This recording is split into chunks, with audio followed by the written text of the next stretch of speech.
Tayo po ay magsisimula sa ating pag-aaral. Okay? Yan. Yan. Ano po yung nakikita natin? Isang sasakyan at isang kotse at isang naggagasolina. Tatanungin ko po kayo, paano po mapapaandar ang sasakyan? Ano po? Hating-hati yung ano. Ang totoong sagot, driver. Amen. Hindi ko naman po sinabi na walang gasolina yung sasakyan. Sumunod, ano po yung nakikita natin? Pintuan at mga... paano po natin bubuksan ngayon yung pintuan? Ano ba? Meron nagsasabing susi, meron nagsasabing tao, pero mabubuksan yan sa pamamagitan ng kamay. Amen. Minsan, pansinin po natin na ang buhay po natin, kung bakit nilagyan ko po ng ganun, kasi minsan nililito tayo ng dyablo. Minsan nagiging paraan po ng demonyo sa buhay ng isang tao ay yung tayo po ay mapainan ng bagay na akala natin sa way na to, sa ganitong pamumuhay, tayo ay mag-gain tayo ng blessing, makare-receive tayo ng blessing ng Diyos. Maraming tao, akala nila sa way ng pagsisimba, every Tuesday attend tayo, pero pagdating sa ibang bagay o ibang araw, wala na po sa Panginoon. Minsan nadadaya tayo ng dyablo na sa akala natin, kailangan lagi akong complete attendance, maganda naman po yun. Kaso ang problema, meron kasi talagang pamamaraan para tayo ay i-bless ng Diyos. Amen. Kasi minsan, alam niyo po, isang testimony ko, last 2 weeks na po siguro, Sunday, sa Talampas po, meron po kami pinag-pray na isang babae na kung saan ay kinukulam po siya. At ngayon, nung amin po siyang pinag-pray, alam niyo po, bago namin ipag-pray ito, nakapagsimba pa. Kasi nasa loob ng church po ang hindi lang niya nagawa magkomunyon. Kasi hindi niya kaya yon, hindi kaya nung kulam yon. Ano po ang pinapakita? Na kahit pala ang isang tao may body spirit, kaya magsimba. Hello? Ngayon, pastor, kasi bakit pansinin po natin, ang demonyo kanina sa video, gumagamit pa ng Word of God. Na dito natin makikita, hindi basihan yung tayo po ay nasa loob ng simbahan, yung tayo po ay uma-attend every Tuesday, every Sunday, para masabing ako'y matatag at malalim ng Kristiyano. Kasi masasabi po natin na tayo po'y lumalalim sa Panginoon, oras na buksan po natin ang pintuan. Amen. Open the door. Yan po ang ating topic. Sabihin mo sa iyong katabi, buksan mo ang pintuan. Tatanungin ko po kayo, pwede magtaas ng kamay ang gustong pagpalain ng Panginoon. Ayan. Lahat po ba nakataas? Malabo po yung mata ko eh. Ayan, nakataas. Sino ngayon ang may gusto ng Bible study? Parang nagdadalawang isip talaga, kuya. Pero bakit natin gustong pagpalain, pero pagdating sa Word of God, maraming tao nag-aalangan. Maraming tao gusto pagpalain ng kanilang buhay, pero ayaw nilang i-entertain ng Word of God sa buhay nila. Kaya sabi rito, open the door. Ito po ang ating verse. Pahayag 3:20, nakatayo ako at kumakatok sa pintuan. Kundi rin gininuman ang aking tinig at bubuksan ng pinto, papasok ako sa kanyang tahanan at kakain kaming magkasalo. Kaya kung papansinin po natin, si Lord po ang kumakatok sa ating pintuan. Every time may nag-i-invite po sa atin, every time na may gustong lingkod ng Diyos, na may gustong mag-Bible study sa ating tahanan, wag na wag po nating hihindian. Kasi bakit? Lagi natin i-considera na hindi si pastor ang kumakatok, hindi si Kuya Narsing ang kumakatok sa inyong tahanan, hindi ang Perez family ang kumakatok sa inyo, i-considera po natin palagi na ang Diyos. Kaya lang naman po minsan ayaw natin pagbuksan kasi hindi natin alam na ang Diyos pala ang kumakatok. Amen. Ano sabi rito? Bakit ko kinakailangan buksan ng pintuan? Kung papansinin po natin dito sa picture, si Jesus ay kumakatok sa isang pintuan. Na ang pintuan po'y sinisimbolo ng ating puso. Na ang pintuan po'y sinisimbolo ng ating mga pagkatao At alam niyo po, nakakalungkot, maraming tao ayaw pagbuksan ang Diyos. Na hindi nila namamalayan, sabi ko nga po, sa Bintog Bible Study kahapon, kakaiba po yung naging topic namin kasi ang naging topic ko, how to attract curses in your life. Minsan verbally, hindi talaga tumatanggap ang tao ng sumpa. Kaya nga pag tinatanong ang tao, ano gusto mo, pagpapala o sumpa? Pipiliin ay buhay o kamatayan. Ano pipiliin? Buhay. Pero hindi natin namamalayan, in a way na yung buhay natin, yung katauhan natin, sa paglalakad natin, hindi natin namamalayan, ito po pala ay nag-a-attract ng sumpa sa buhay. Hindi mo man sinasabing hindi mo gusto ng sumpa, pero sa way ng buhay natin, hindi natin namamalayan, ang na-attract pala natin ay sumpa. Hello? Ano sabi rito? Next. Bakit ko kinakailangan buksan ng pintuan? Number 1, basahin natin. Dahil ang Diyos ang kumakatok. Ano sabi ng verse? Nakatayo ako at kumakatok sa pintuan. Nakatayo ako at kumakatok sa pintuan. Si Jesus po ang nagsasalita dito. Sa pagbabasa ko po ng Bible, nakakulay red po ito. Kasi every time magbabasa tayo ng Bible, ang ibig sabihin ng red, si Jesus po nagsasalita doon. Maraming tao nire-reject ang Diyos. Maraming tao kahit nasa loob ng church, rejected ang Diyos. Kasi bakit po? Sabi ko nga sa inyo, nung nag-pray po kami ng deliverance last 2 weeks ago, nagsimba pa yung tao eh. Pero may karga. Tanungin mo yung katabi mo, tignan mo sa mata. Yan, tanungin mo, meron ka ba dyan? Wala naman niya. Amen po ba? Naniniwala ako yung mga taga-Galilee, pupuspusin ng Panginoon. Amen. Nakatayo ako at kumakatok.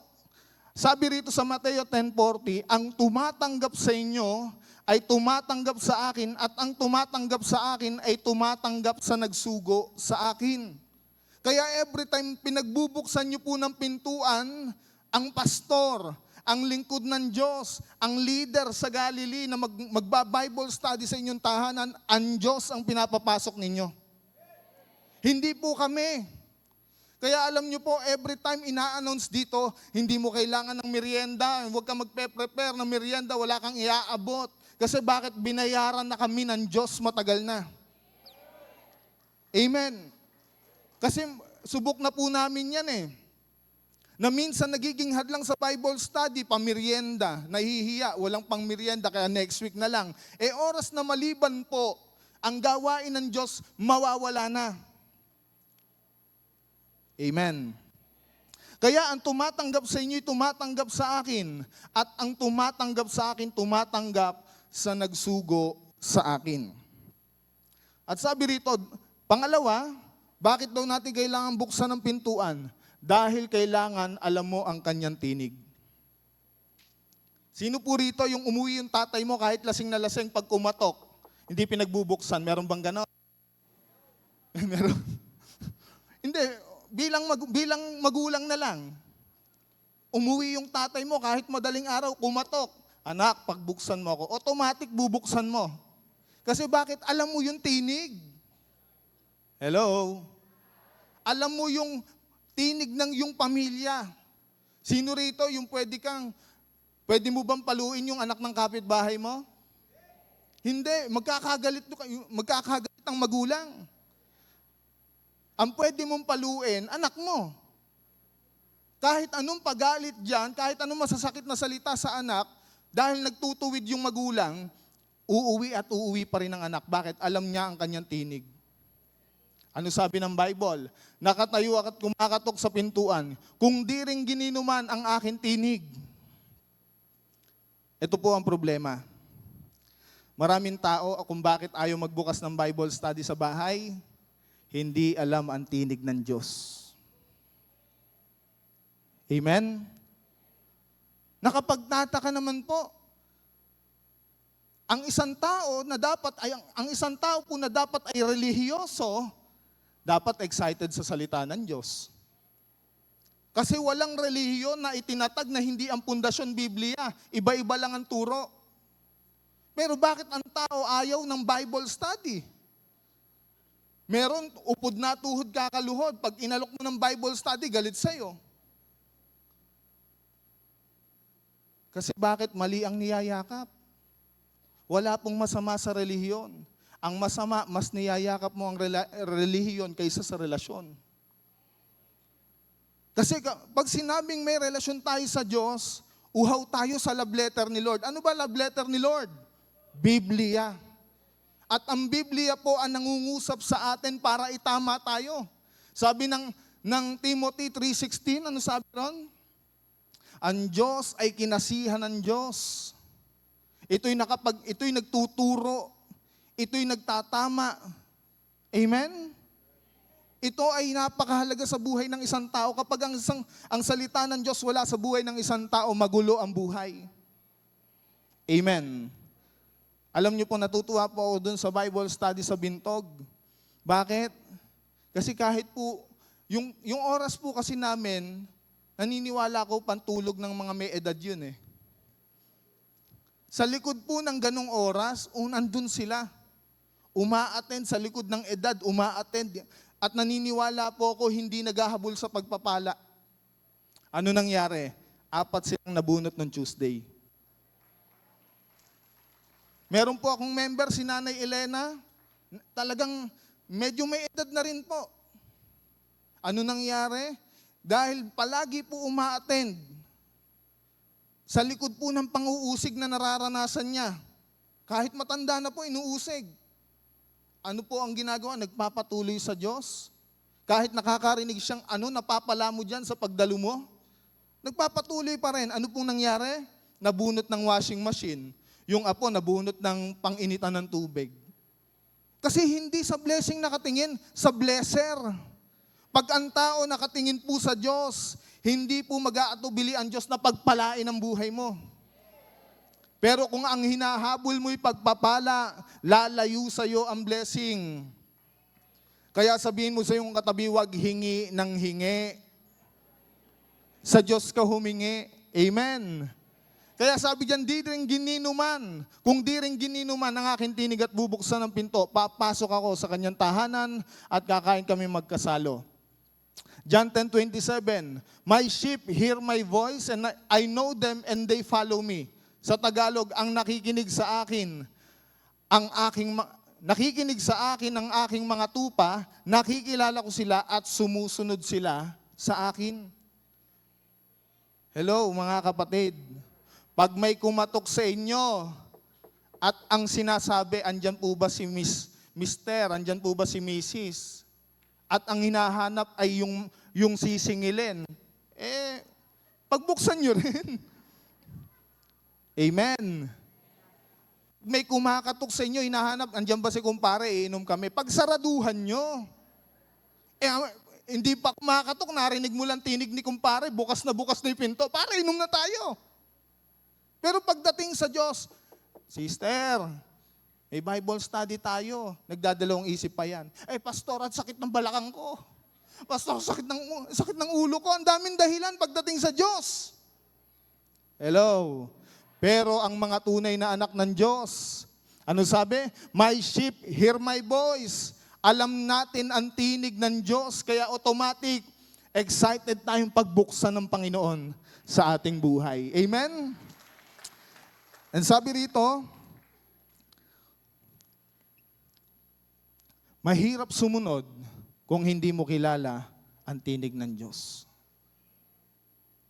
Pero naniniwala po ako, every time na may pastor na nangangaral dito, ulitin ko po mga kapatid, asahan nyo na po kami 3 rito, di po masarap pakinggan.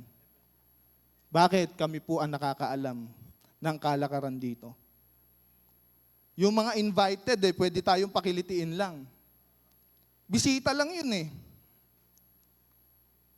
Hello? Ano po ang sinasabi namin mga kapatid? Mahirap sumunod kung hindi mo kilala ang tinig ng Diyos. Magagalit kayo sa amin, pag hindi nyo kinukonsidera na boses lang kami ng Diyos. Tagapagsalita lang po kami. Sabihin mo sa iyong katabi, huwag kang magagalit kay pastor.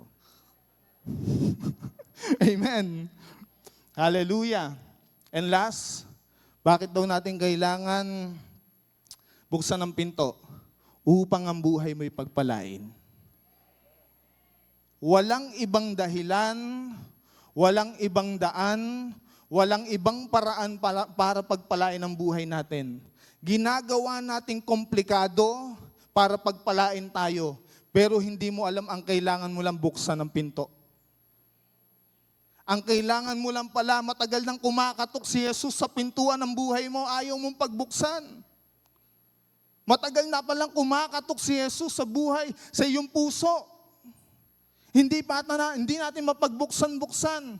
Nakakalungkot. Bakit po? Babalikan ko lang po. Nagkukwentuhan kami mga pastor kanina, umaga. Kaharap si Pastor Bobby. Pinagtaas po ng kamay ang mga may gusto ng pagpapala. Taas! Pagdating sa Bible study, bibihira. Wala pa raw pong 30% ang nagtaas ng kamay. Di ko po kasi kayo kita, andun ako sa aquarium ko eh. Nakakalungkot. Sabi natin, gusto natin ng pagpapala, pero pagpapapasukin ng Diyos sa ating buhay at sa ating pamilya at sa ating tahanan, ayaw.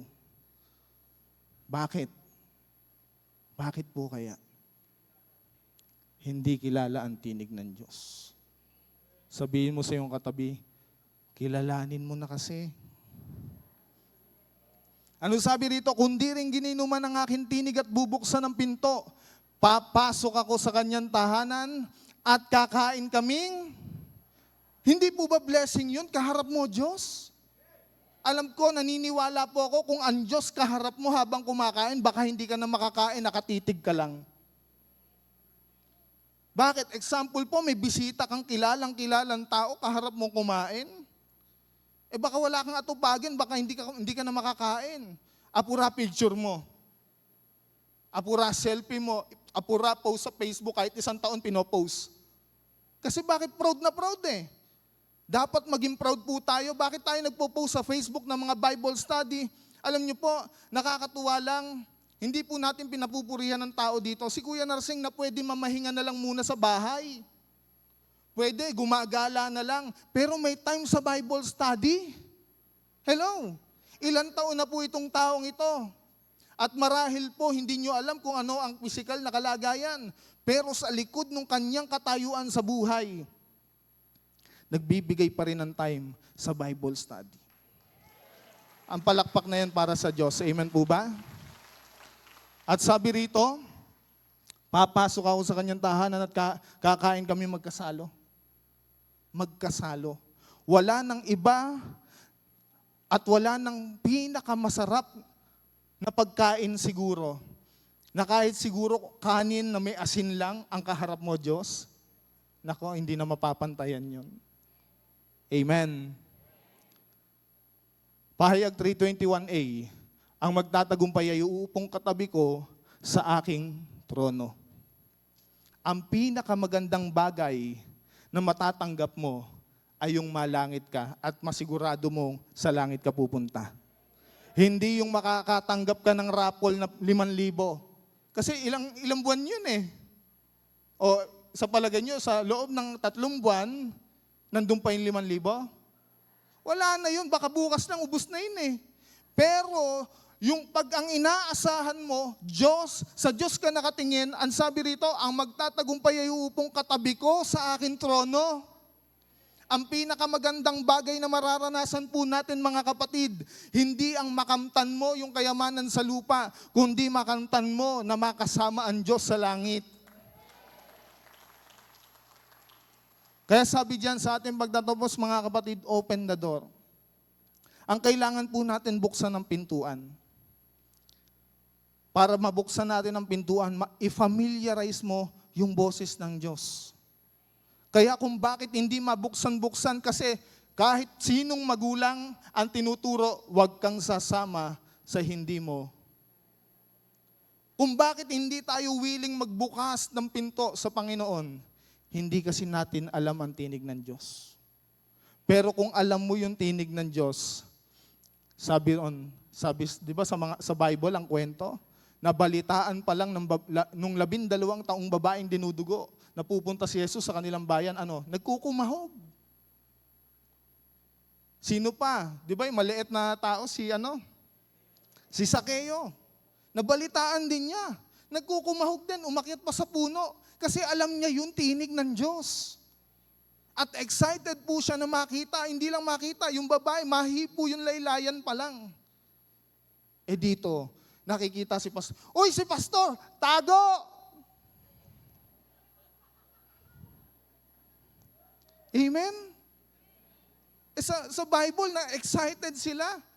Dito kabaliktaran sa lupa. Pag nakita na ang lingkod ng Diyos, isara mo na yung pinto. Amen? Kaya sa buhay natin mga kapatid, ang sekreto para pagpalain ang buhay natin, buksan mo ang pintuan. Sabihin mo sa iyong kaliwat kanan, harap likod, buksan mo ang pintuan.